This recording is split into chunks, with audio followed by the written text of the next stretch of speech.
Hey everyone. Well, I'm going to give you a heads up. Rant incoming. Have you read Traction, EOS's version, their first book that came out, radically successful? And then the follow-up book, well, actually, they've come up with several follow-up books, but one of the follow-up books that I know many people have read that really got this whole idea going was this idea of the visionary and the integrator. And so the follow-up book is called Rocket Fuel. So if you've read Traction, many of you have then gone on to read Rocket Fuel. Well, why did people, so many business owners love this idea of just being the visionary?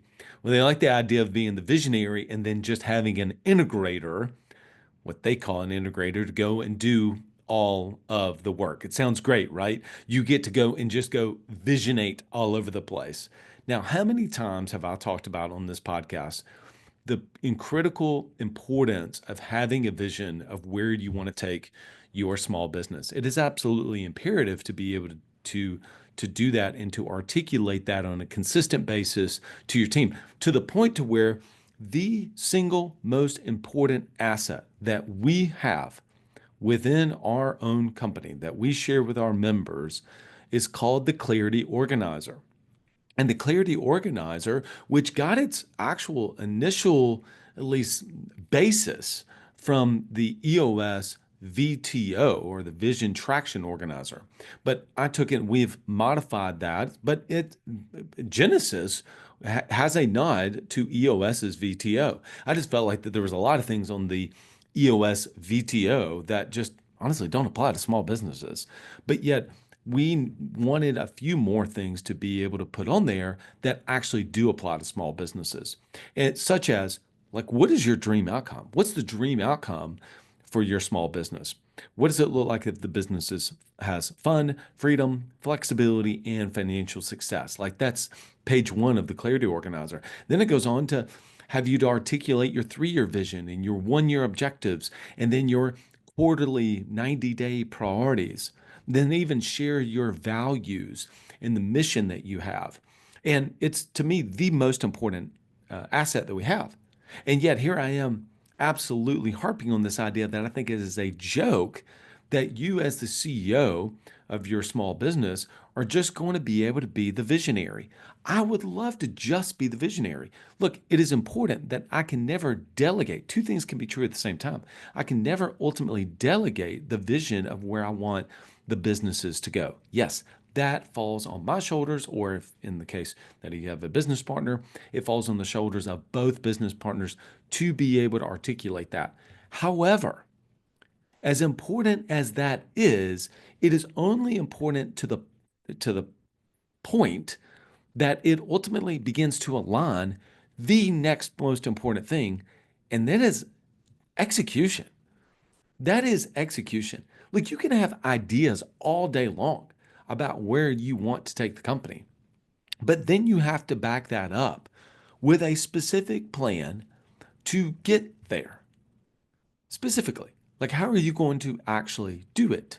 And so this idea of the visionary fallacy is that you just get to step back, only pontificate about the vision that you have of the business, then go hire an integrator.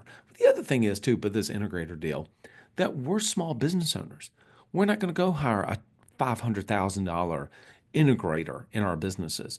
Pretty much everybody we work with is in the early couple $100,000 in revenue in the earlier stages, up to about 3 million. Yes, we have clients that have scaled past the $3 million mark and they're on their way to 10, maybe even 10 plus. But the vast majority, when I say vast majority, I'm talking about like 95% of the prospects that we survey. If you opt into any of the things that we do, that's one of the things that we ask. We like collecting that data to get an idea of where people are. And we have an idea of, like, 55% of our members are just over 1 million.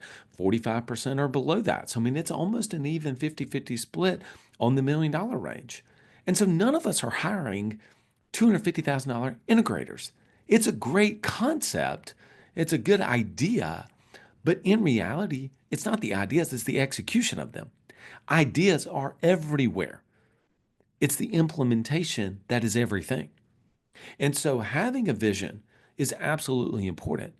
But if you just have a vision and you don't articulate, especially for businesses our size, team, this is where we are going, and this is how we are going to get there.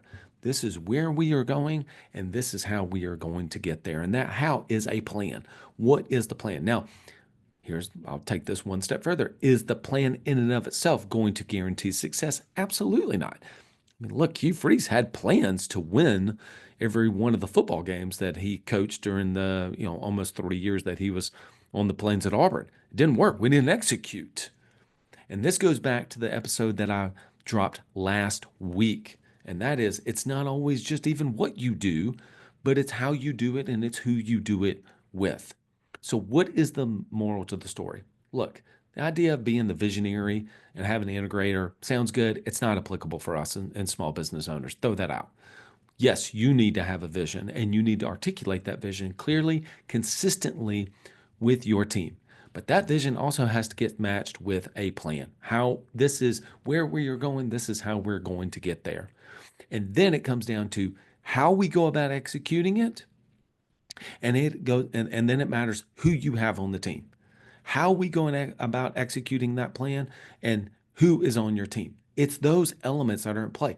This is the vision of the future. This is the plan. How we go about executing it and who is on our team is ultimately going to matter.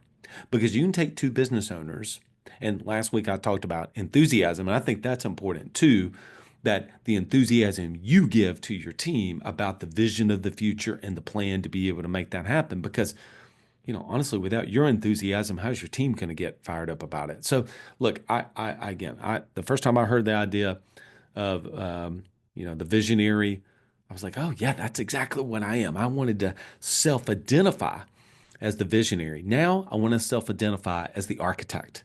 I want to self-identify as the designer of the things and then the building of the blueprint to make that happen. And if you want help in creating a blueprint for your business or help becoming the architect of your business, if you just go to my website, BlueprintOS.com, you can navigate through there. We've got a number of resources. We've got some revamps of our website coming up and going into 2026. I'm super excited about to be able to serve you as small business owners in more ways. BlueprintOS.com. All right, everyone. Hope this served you well. The idea of being the visionary is good. It only is as good as if we match it with a plan to be able to get there. And let's sprinkle in a little bit of an enthusiasm for us as well. All right, till next episode, lead well and go be great. Hey, and if you're watching this on YouTube, I would love for you to hit that subscribe button, like, and then post down below what your biggest takeaway from this idea. Did you love the book EOS? There's a lot of really good stuff in there, but what else did you love? Post in the comments below.